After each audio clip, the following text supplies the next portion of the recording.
नमस्कार विद्यार्थी मित्रांनो, माझे नाव Shrimati Suvarna Pandharnath Dhamane, MA SET, KTHM college Nashik, राज्यशास्त्र विभाग. विद्यार्थ्यांनो, आज आपण पदव्युत्तर द्वितीय वर्ष सत्र तिसरे या वर्गाच्या इंट्रोडक्शन टू कॉन्स्टिट्यूशन म्हणजेच राज्यघटनेची ओळख या विषयातील चौथे प्रकरण मूलभूत कर्तव्य याचा अभ्यास करणार आहोत. मागील व्याख्यानात आपण कर्तव्य आणि हक्क यांच्या परस्पर संबंधांचा अभ्यास केला. कर्तव्य आणि हक्क एकाच नाण्याच्या दोन बाजू आहेत. ज्या पद्धतीने आपण हक्क प्रतिष्ठेसाठी आग्रह धरतो, त्याच पद्धतीने आपण कर्तव्यासाठी देखील आग्रह धरला पाहिजे. म्हणजेच आपण केवळ हक्काला महत्त्व दिले तर आपले व्यक्ती स्वातंत्र्य हे व्यक्ती स्वार्थात परावर्तित होईल आणि लोकशाही व्यवस्थेत प्रत्येक नागरिकांची कर्तव्य भूमिका किंवा जबाबदारीची भूमिका यावरच लोकशाहीचे यश जे आहे ते अवलंबून असते. भारतीय संविधानातील आपली नागरिक म्हणून काही मूलभूत कर्तव्य आहेत. ती कोणती आहेत ते आपण जाणून घेणार आहोत. पहिलं कर्तव्य आहे संविधानाचं पालन करणं. तसेच संविधानाने पुरस्कारलेले आदर्श व उभ्या केलेल्या संस्था तसेच राष्ट्रध्वज व राष्ट्रगीत यांचा आदर करणे होय. आपले संविधान हे स्वातंत्र्य चळवळीतून सिद्ध झालेले दस्तऐवज आहे. आपल्या संविधान निर्मात्यांनी अतिशय कष्टाने देश घडवण्यासाठी संविधान निर्माण केले आणि त्या संविधानाचं पालन करणं म्हणजेच त्यातील संवैधानिक मूल्यांचं आचरण करणं ही प्रत्येक नागरिकांची जबाबदारी आहे. संविधान ही केवळ कायदे, नियम, अधिकार यांच्या वाटपाची व्यवस्था नसून त्यामध्ये भावी समाजाविषयीचे काही आदर्शही प्रतिबिंबित होतात आणि त्यामुळे प्रत्येक संविधानात स्वतःचे असे विशिष्ट तत्वज्ञान असते. भारतीय संविधानाचे तत्वज्ञान त्याच्या सरनाम्यातून आविष्कृत झालेले आहेत. आधुनिक समाजात नागरिकांच्या सर्वांगीण विकासासाठी पूरक परिस्थिती निर्माण करण्यासाठी आपल्या संविधानात मूलभूत हक्कांची तरतूद आहे. याचबरोबर मार्गदर्शक तत्वांच्या माध्यमातून राज्यांच्या कृतीची, त्यांच्या कार्याची दिशा ठरवली गेली आहे आणि त्याही माध्यमातून व्यक्तींचा म्हणजेच नागरिकांच्याच सर्वांगीण विकासाचा विचार जो आहे तो केला गेला आहे. याशिवाय भारतीय संविधानाच्या सरनाम्यामध्ये स्वातंत्र्य, समता, न्याय, बंधुता, राष्ट्रीय एकता व एकात्मता, धर्मनिरपेक्षता, समाजवाद, लोकशाही, गणराज्य या तत्वांचा आपल्याला स्वीकार केलेला आढळतो. ही तत्वे समाजात रुजवणं हा त्यामागचा एक उद्देश आहे. पण जोपर्यंत नागरिक कर्तव्याच्या भूमिका पार पाडणार नाही तोपर्यंत हे साध्य करणं शक्य नाही. संविधानाचा निश्चय, निर्धार साध्य करण्यासाठी संविधानाचं पालन करणं अपेक्षित आहे. ज्या संस्थांची आपल्यासाठी निर्मिती केलेली आहे त्या संस्थांचा आपल्याला आदर करणं अपेक्षित आहे. जसं की कार्यकारी मंडळ, कायदे मंडळ, न्याय मंडळ, पोलीस यंत्रणा अशा विविध संस्था आहेत ज्या आपल्या सुव्यवस्थेसाठी निर्माण करण्यात आलेल्या आहेत. त्यांच्याविषयी आदर बाळगणं हे देखील आपलं एक मूलभूत कर्तव्य आहे. याशिवाय या लोकशाही व्यवस्थेमध्ये आपल्याला न्याय परिस्थिती निर्माण करायची आहे. मग ही न्याय परिस्थिती फक्त राजकीय न्याय यावर अवलंबून नसावी तर सामाजिक आणि आर्थिक न्याय देखील आपल्याला प्रस्थापित करायचा आहे आणि तो प्रस्थापित करण्यासाठी नागरिकांची जी कर्तव्य भूमिका आहे ती प्रभावी असणं गरजेचं आहे. संविधानाच्या ध्येय व उद्दिष्टांच्या पूर्ततेसाठी सरकारला सगळ्याच उपाययोजना कराव्या लागतात. तरी पण नागरिकांनी आपली जबाबदारी राष्ट्र निर्मितीसाठी, देशहितासाठी निरपेक्षपणे पार पाडली पाहिजे. कर्तव्य आणि जबाबदारीची सतत त्यांना प्रेरणादायी आठवण व्हावी म्हणून आपण संविधानाची त्यांना शपथ घ्यायला सांगतो किंवा संविधानाविषयी त्यांना जाणीव करून देत असतो. पण मुळातच आपण ज्या व्यवस्थेत राहतो आहोत त्या व्यवस्थेमध्ये हक्कांविषयी जेवढी जाणीव आहे तेवढी कर्तव्यांविषयी नाही. आणि मूलभूत कर्तव्याची जाणीव जितकी जास्त लोकांमध्ये प्रभावी होईल तितक्याच चांगल्या पद्धतीने संविधानाचं पालन होईल. आणि त्यामुळे समाजामध्ये ज्या काही गोष्टी आज संविधानाच्या किंवा एक लोकविकासाच्या विरोधात घडत आहेत त्याला सुद्धा आळा बसू शकेल. म्हणजे खऱ्या अर्थाने आपल्या देशाचं हित साध्य करणं, आपल्या देशाला घडवणं हे आपल्या हातात आहे. आणि ते करण्यासाठी संविधानामध्ये जी तत्वे सांगितलेली आहेत किंवा संविधानामध्ये ज्या आदर्शांचा समावेश करण्यात आलेला आहे त्या आदर्शांचं पालन नागरिक म्हणून आपण काटेकोरपणे केलं पाहिजे. आणि यासाठी एक जागृती अभियान सुद्धा राबवणं अपेक्षित आहे, ज्यातून लोकांना संविधानाचं महत्त्व कळेल आणि लोकांना एक मूलभूत कर्तव्य म्हणून संविधानाचं पालन कशा पद्धतीने केलं जावं याची एक जाणीव सुद्धा होऊ शकेल.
पुढचे मूलभूत कर्तव्य आहे की राष्ट्रीय स्वातंत्र्य लढ्यास प्रेरक ठरलेल्या उदात्त आदर्शाची जोपासना करून त्यांचे अनुसरण करणे. भारताचे संविधान हे देशाच्या जनतेने ब्रिटिश वर्चस्वातून मुक्त होण्यासाठी दिलेल्या स्वातंत्र्य लढ्याचे फलित आहे. आणि त्याच माध्यमातून भारतीय समाजाच्या आधुनिकीकरणाची प्रक्रिया सुरू झाली. भारतीयांकडून झालेले विविध कायदे व सुधारणांची मागणी आणि ब्रिटिश शासनाने केलेले कायदे यांच्या संयुक्त प्रभावातूनच ही आधुनिक शासनाची मुहूर्तमेढ रोवली गेली. आधुनिक शिक्षण, प्रशासकीय ऐक्य, सामाजिक धार्मिक सुधारणा इत्यादी घटकांमुळे भारतात प्रबोधनाचा प्रवाह सुरू झाला. राष्ट्रवादी विचारसरणी विकसित झाली आणि या राष्ट्रवादी भावनेच्या उत्कर्षातूनच आपल्याला समाजाचे राजकीय भान जे आहे ते होत गेले. जबाबदार शासन, लोकप्रतिनिधिक शासन, स्वराज्य आणि अंतिमतः पूर्ण स्वराज्यासाठी स्वातंत्र्य लढा जो आहे तो उभारण्यात आला. भारतीय समाजात राष्ट्रवादाची उभारणी करताना ज्या मानवतावादी, धर्मनिरपेक्ष, लोकशाही व पुरोगामी मूल्यांचा स्वीकार केला, त्या मूल्य आदर्शांना संविधानामध्ये शब्दबद्ध करण्यात आले. म्हणजे एका बाजूला आपण पाश्चात्य तत्व आणि व्यवहाराने प्रभावित झालो, तर दुसऱ्या बाजूला स्वातंत्र्य लढ्यातून आकारास आलेली भारतीय परिस्थिती देखील आपल्याला प्रभावित करताना दिसते. स्वातंत्र्य लढ्यातून भारतात अनेक वैचारिक प्रवाह आपल्याला बघायला मिळतील.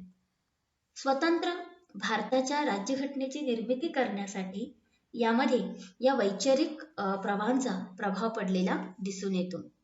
म्हणजे भारतीय स्वातंत्र्य लढ्यात एका बाजूला राजाराम मोहन रॉय, न्यायमूर्ती रानडे, लोकहितवादी दादाभाई नौरोजी, ईश्वरचंद्र विद्यासागर यासारख्या नेत्यांचा उदार नेमस्त प्रवाह जसा दिसतो, तसाच या उदारमतवादी व्यापक प्रवाहात महात्मा फुले, आगरकरांप्रमाणेच मूलग्राही स्वरूपाचे जे सामाजिक धार्मिक सुधारणा सांगणारे होते असाही अंतप्रवाह दिसतो. त्याही पुढे जाऊन महात्मा फुल्यांनी स्त्री शूद्रातिशूद्रांच्या दृष्टिकोनातून काँग्रेस प्रणित राष्ट्रवादाची मर्यादा पुढे आणली. छत्रपती शाहू महाराज आणि विशेषतः डॉक्टर आंबेडकरांनी हिंदू धर्मावर भाष्य करून हिंदू धर्म आणि जात संस्थेचा सेंद्रिय संबंध उघड करून भारतीय राष्ट्रवाद व पुढे लोकशाही शासनास सामाजिक परिमाण प्राप्त करून दिले. दुसऱ्या बाजूला स्वामी दयानंद सरस्वती, विष्णू शास्त्री, चिपळूणकर, लोकमान्य टिळक, विनायक दामोदर सावरकर इत्यादी नेते सुधारक यांचा समावेश असणारा सामाजिक पुनरुज्जीवनवादी प्रवाह निर्माण झाला. या प्रवाहाने भारतीय परंपरांचे गौरवीकरण करून ब्रिटिशांचे नव्हे तर एकदेशीयांच्या पुढाकारातून आपल्या भावी जे भारताची जडणघडण जी आहे ती केलेली आहे. म्हणजे या वैचारिक वारशांच्या अनुषंगाने अनेक अशी उदात्त आदर्श जे आहेत ते आपल्या व्यवस्थेमध्ये निर्माण झाले आणि या प्रबोधनाच्या चळवळी ज्या आहेत स्वातंत्र्यानंतरही सुरूच राहिल्या. परंतु याच्यामध्ये हक्क आणि कर्तव्य यांची एक प्रकारे एक संघर्ष आपल्याला बघायला मिळतो की ज्यात अनेक सामाजिक संघटनांनी हक्कांच्या प्राप्तीवर जास्त भर दिला आणि साहजिकच या माध्यमातून कर्तव्यांकडे कुठेतरी दुर्लक्ष झालेलं दिसून येतं. ज्यांनी ज्यांनी भारताच्या स्वातंत्र्य लढ्यासाठी बलिदान दिलं आहे, स्वातंत्र्य लढ्याला ज्यांच्या प्रगल्भ विचारांतून स्फूर्ती आणि वेळोवेळी नवचेतना मिळाली आहे, त्या सर्वांचा आदर करून त्यांच्या आदर्शांना अंगी बाणवून आपल्या देशाचं स्वातंत्र्य चिरळून ठेवायचं आहे आणि देशांतर्गत आपल्याला अहिंसा पाळून हे ध्येय प्रत्येकाला साध्य करायचं आहे.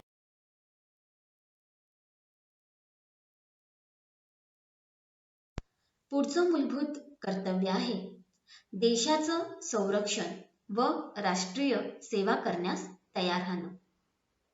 भारतीय समाजामध्ये विविधता आहे आणि यामुळे समाजात काही वेळेस विध्वंसक वृत्ती आढळून येतात.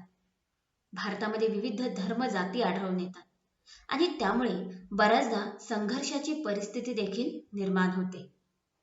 खरं तर भारतीय संविधानाचा गुणधर्म हा धर्मनिरपेक्षता आहे आणि नागरिकांनी या तत्वांचा सन्मान करून त्या पद्धतीने आचरण केले पाहिजे आणि नागरिकांनी धर्मांधतेची वर्तणूक होणार नाही याची काळजी घ्यायला हवी.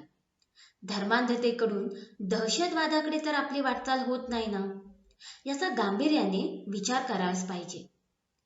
असहिष्णुतेमुळे व अतिरेकी स्वरूपाच्या अप्रिय वर्तनामुळे आपल्या देशात अराजकता निर्माण झाली तर त्याचे दुष्परिणाम जे आहे ते आपल्याच नागरिकांना किंवा आपल्याच देशवासियांना भोगावे लागणार आहे. स्वार्थ, वर्चस्वासाठी सत्ता, संपत्ती ही संविधानाच्या विपरीत अशी वर्तणूक आहे आणि त्यामुळे निश्चितच ती आपल्या संविधानाला, आपल्या देशाला धोकादायक ठरू शकते. मग अशा वृत्तीपासून, अशा निर्माण होणाऱ्या विचारांपासून आपल्या देशाचं संरक्षण करणं हे नागरिकांचं कर्तव्य आहे. हे संरक्षण करताना त्यांना देशाच्या कायदा आणि सुव्यवस्था याची सुद्धा काळजी घ्यायची आहे आणि त्याच अनुषंगाने वर्तणूक करायची आहे. संविधानाने आपल्याला जे काही नियम घालून दिलेले आहेत, जे काही बंधनं आपल्याला घालून दिलेली आहेत, ती देखील आपल्याला पाळायची आहे. कारण जसं मूलभूत कर्तव्याचा पहिल्या कर्तव्यामध्ये आपण बघितलं की संविधानाचं पालन करणं आपल्यासाठी किती आवश्यक आहे. संविधानामध्ये जी मूल्य आपल्यासाठी सांगितलेली आहेत, ती मूल्य आपल्याला समाजामध्ये प्रस्थापित करायची आहे. ती प्रस्थापित करण्यासाठी नागरिकांची भूमिका महत्वाची आहे आणि त्यामुळे जेव्हा पण देशाचं संरक्षण करायचं असेल तर या विध्वंसक वृत्तीच्या विरोधात आपल्याला उभं राहायचंय. परंतु त्या तत्वांना आपल्याला तिलांजली द्यायची नाही. ती तत्व आपल्याला टिकवायची आहेत, त्यांना स्थैर्य प्राप्त करून द्यायचं आहे आणि त्यामुळेच हे करताना संविधानाने जी बंधनं घालून दिलेली आहेत ती आपल्याला पाळायची आहे. थोडक्यात काय तर कायद्याच्या कक्षेत राहून कायद्याला मदत करून नागरिकांना आपलं कर्तव्य जे आहे ते बजावायचं आहे. याशिवाय आपण ज्या देशात राहतो आहोत त्या देशामधल्या विविधतेच्या अनुषंगाने आपल्याला एकता आणि एकात्मता यांना सुद्धा टिकवायचं आहे, अबाधित राखायचं आहे आणि त्यासाठी एक सकारात्मक वैचारिक संरक्षण जे आहे ते आपल्याला देणं गरजेचं आहे. त्याशिवाय आपण त्याला अधिक मजबूत बनवू शकत नाही. आपल्या देशाची सेवा करणं हे सुद्धा आपलं नागरिकांचं एक परम कर्तव्य आहे. देशाची सेवा करण्यासाठी लष्करातच सहभागी झालं पाहिजे अशातला भाग नाही. तर आपण आपल्या देशाअंतर्गत जसं की दुर्बल घटक आहेत त्यांची आपण सेवा करू शकतो. नैसर्गिक आपत्ती आली जसं की भूकंप, महापूर अशा संकटमय प्रसंगी आपण मदतीसाठी पुढे सरसावलं पाहिजे. म्हणजे ही देखील एक प्रकारची राष्ट्रीय सेवाच आहे. आपल्या देशाचे जे नियम आहेत, कायदे आहेत त्याचं सुयोग्य पद्धतीने पालन करणं हे देखील आपल्या कर्तव्याचा एक भाग आहे. जबाबदार नागरिक म्हणून आपण आपली भूमिका जी आहे ती निभावली पाहिजे. जबाबदार नागरिक बनणं ही देखील आपल्या देशाची सेवाच आहे.